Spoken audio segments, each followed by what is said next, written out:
Hello everyone, my name is Mindless Enigma, and welcome to the show that is tentatively called This Week in Pokemon. As the title kind of suggests, I want to use this series to look at news that's come out in the past week about Pokemon as a franchise, be it the core RPG games, be it the anime, be it the trading card game, be it mobile games, or really anything else that happens in the world related to Pokemon. So following up that sentence, as a disclaimer, this week's episode, this first episode, may include some stuff that is over 7 days old. May be something that would have been recorded in last week's video. But there was no video last week, so this is it. The Pokemon Company has announced the newest set of cards to be added to the Pokemon trading card game, known as Pokemon Team Up. The special thing about this set are the Tag Team GX cards, which feature two separate Pokemon on them, such as the Celebi and Venusaur cards or the Wailord and Magikarp cards. Along with this release of the new series, they also announced the latest Elite Trainer box for the Tag Team cards, featuring a Zekrom and Pikachu combo on the box. I personally am excited to see this new release of cards. However, my participation with the trading card game and collecting the cards has been fairly spotty. I got really into it last year. I collected a whole bunch of stuff in the Sun and Moon series. However, I've kind of fallen back out of it, and I have a feeling I'm going to keep doing that back and forth, so I'm not sure if I'll pick up the box, but it does look really cool. In more Pokemon TCG news, an app called the Pokemon TCG Decks has been announced and is currently in beta test in Sweden.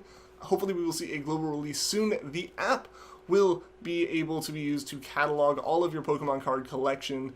I'm really excited for it as a collector. It's kind of like the perfect app for me. I love being able to keep track of my collection and see where all the little holes are, and it's really satisfying for me personally to like fill in those gaps. It's why I shiny hunt. I really like doing this kind of thing, so them giving us more tools to do it with more of the franchise is always a welcome thing for me. With some quick news about the console Pokemon games, congratulations to Pokemon Let's Go Pikachu and Let's Go Eevee for crossing that 10 million sales mark.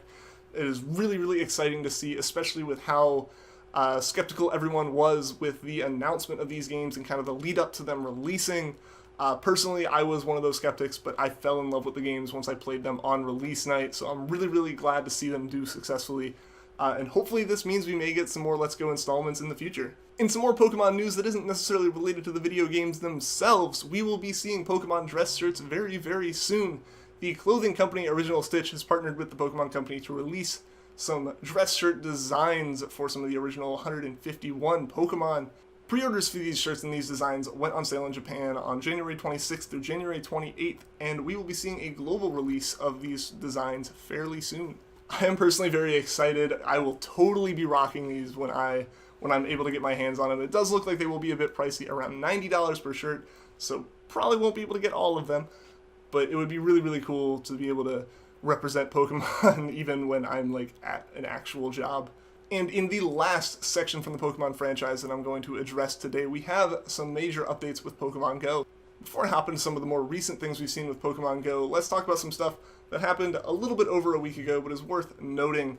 First, the Hoenn event has ended, so you won't be seeing quite as many of those Zigzagoon and Shroomish wandering around, as well as you will now be seeing Palkia as the raid boss for 5-star raids, as opposed to Groudon and Kyogre. In more recent news with Pokemon Go, the Lunar New Year event is in full swing, celebrating the Year of the Pig. You'll be seeing increased spawns for all of the Pokemon that you see on screen right now, as well as you will have a chance to find shiny Spoinks in the wild. I'm really excited as a shiny hunter. It's always great to be able to hunt some more shinies, and Spoinks shiny looks fantastic.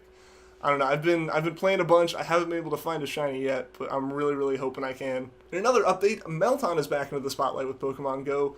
Shiny Melton is now available in the game, as well as the mystery box for encountering Melton has decreased its cooldown time from 1 week to 4 days. And now for the most controversial update to Pokemon Go that we have seen in the past couple of weeks.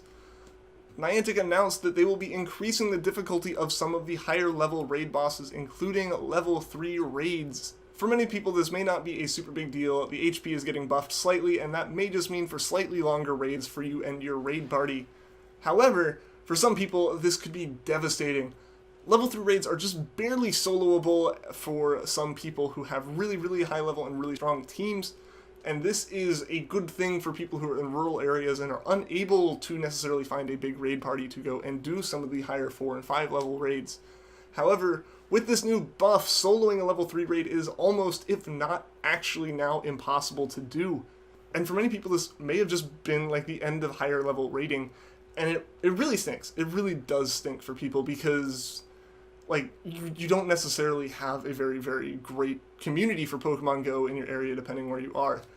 I'm personally extremely lucky to have a university right here, less than like a mile away, that I can go to that always has people playing, has Pokestops everywhere. There's at least 3 or 4 gyms on screen at any given point, and at least 10 or so raids that I can see happen in a day. But I'm in the very, very small minority here. You know, like, there's some people who just aren't going to be able to really do as many big raids, and you really don't get rewards from the lower level raids. The only time I ever really participate in them is if it's something, honestly, like a Magikarp. I'm still looking to evolve that Gyarados for the Mew quest, or a Feebas or a Dratini, or something like really kind of nice to see, but that's also on days that I know I'm not going to participate in a larger raid, like the Palkia ones that I mentioned that are happening now. So it really does stink for some people, and I hope that Niantic might see this, might reverse it, might give some people a way to make the raids a little bit easier. I've seen people on the subreddits mention scaling the raids based off the party size. That may be the way to go if you, like, cap out the HP at some point. But yeah, it's really just going to be interesting to see how this goes down, because from the looks of it, it does stink for rural players at the moment. And now, I'm already starting off the first episode of this kind of weird, and now I want to talk about some news that isn't directly related to Pokemon, but does affect some people in the Pokemon community, specifically content creators. So many of you know, many of you probably watch my streams or someone else stream, and you see how we capture our 3DS footage. It isn't, you know, by sticking a webcam in front of it, which does work, but if you want that next level kind of quality and stuff, you'll see that we actually capture the screen of it. And to do that, you need a 3DS capture card. Now, this isn't like your typical HDMI capture card you will see people use for things like an Xbox or a Switch. Because the 3DS and the DS have no video output, you have to have a modified capture card built into a 3DS system. This does, like I said, require modifying the console, and that is an important distinction because it is now illegal in Japan to modify a game console. This might not seem like a super big deal to everyone. However, it is a big deal if you notice that one of the biggest sellers of 3DS and DS capture card systems is Katsukity, who is based out of Japan. And over the past week, I have looked, and their social media has had to go offline, as well as their website. So they are, like, out of business. I don't know if they're going to be able to get rid of any extra stock they have, if they're going to be able to find a way to get it set back up. But either way, just in case you were ever looking to stream, your best bet at this point is Loopy, getting an original DS or an original 3DS capture card or a DS capture card from them, since Loopy is based out of the EU, so not affected by this law. But yeah, I just thought it was worth noting, because I've actually been talking to a couple streamers recently who are looking into buying new cap cards from Katsukity, and now you can't. So yeah, no, that was just an interesting one I felt like I should point out, just because it does kind of affect a bit of the community. Maybe not a lot of you guys watching this video, but just so you know kind of what's up if any streamer is talking about not being able to get a capture card. Granted, it might not be a big deal in about a year here when we're actually start looking at Generation 8 being on the Switch, so you don't have as much of a reason to be buying a 3DS cap card unless you want to play older games. But yeah, again, I just thought it was kind of an interesting thing to worth mentioning. So thank you to everyone who watched through this video of me rambling a little bit about Pokemon and all the stuff that I find interesting in it. If you guys have any suggestions about things for me to talk about, feel free to send them to me on Twitter. Feel free to send them to me on Discord, which, by the way, both of those will be linked in the description, as well as my Twitch channel, which hopefully I will start using soon.